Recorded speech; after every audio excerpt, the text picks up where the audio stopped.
People don't like change.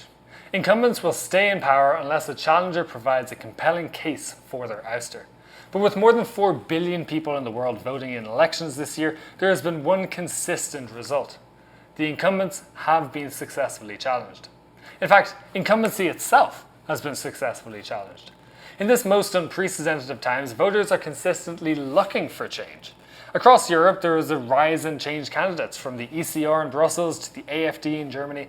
The Tory party in the UK received its worst defeat in history after 15 years in power. And just last week, the American people handed the Democrats a full-throated rejection.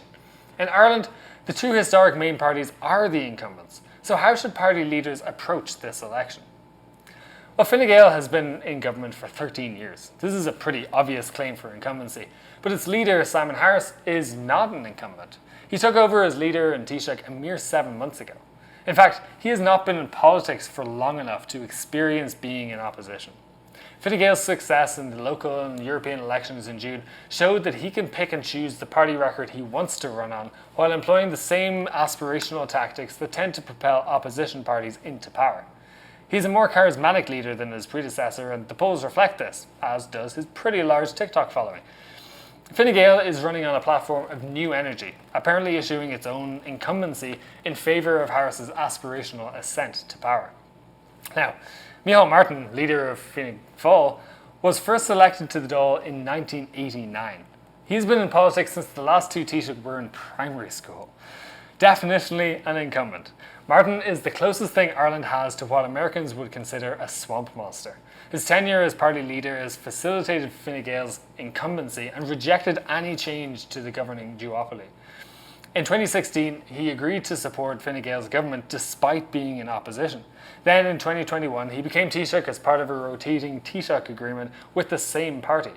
Both deals, we just have to say it, were primarily motivated by keeping Sinn Féin out of power. Now, speaking of, Mary Lou McDonald, Sinn Féin's leader, has long been campaigning for the office of Taoiseach. Sinn Féin has absolutely no claim to incumbency, and McDonald actually leans heavily into this position. Mary Lou initially attempted to form a government in 2021. Then, after Fianna Fáil and Fine Gael agreed to a coalition, she began referring to herself as leader of the opposition, an unofficial term borrowed from Westminster, which no one has ever used before in Ireland. The party then fielded 335 candidates in the local elections this year.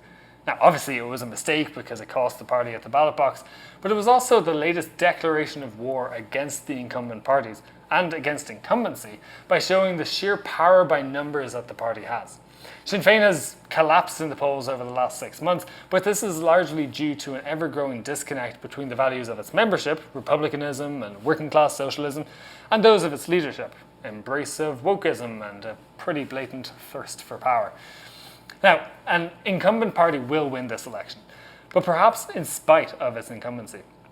Irish people are not yet ready for a Sinn Féin government, and based on its struggle for policy alignment throughout the base, maybe neither is Sinn Féin. My advice for Fine Gael would be to lean into improvements since Harris's takeover. The new energy slogan underpinning the election campaign sets the party up to build on its successes in the June elections. Despite being the sitting Taoiseach, Harris has an opportunity to challenge the incumbency of Micheál Martin and Fianna Fáil by positioning them as the old guard. The short election period allows for a well-messaged campaign. Focus on successes of the government and drown out any criticisms. This two-pronged approach should be enough for Fine Gael to benefit from the successes of its incumbency while putting forward an aspirational vision of the country's youngest Taoiseach. For Fianna Fáil, the best approach is to balance incumbency and aspirational hope in a slightly different way. The party has a neat divide between long-standing political dynasties and a newer generation. By putting forward a carefully selected front bench of spokespeople, Micheál Martin could balance experienced incumbents with young, promising members. Sean Haughey and Willie O'Dea are trusted Fianna Fáil names, while Jack Chambers and James O'Connor match Harris's new energy. The party could go one step further and reject Harris's claim that anything has changed in Fine Gael at all. Only 7 months in, he hasn't actually achieved anything.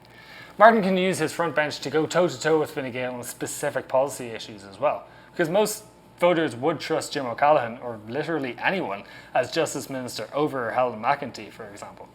Now, of course, Both parties will just blame the Green Party, the third coalition partner, for every failing of the last 5 years. The 2024 incumbency curse has to land somewhere, and that's the payoff for being in government when you only have 12 seats.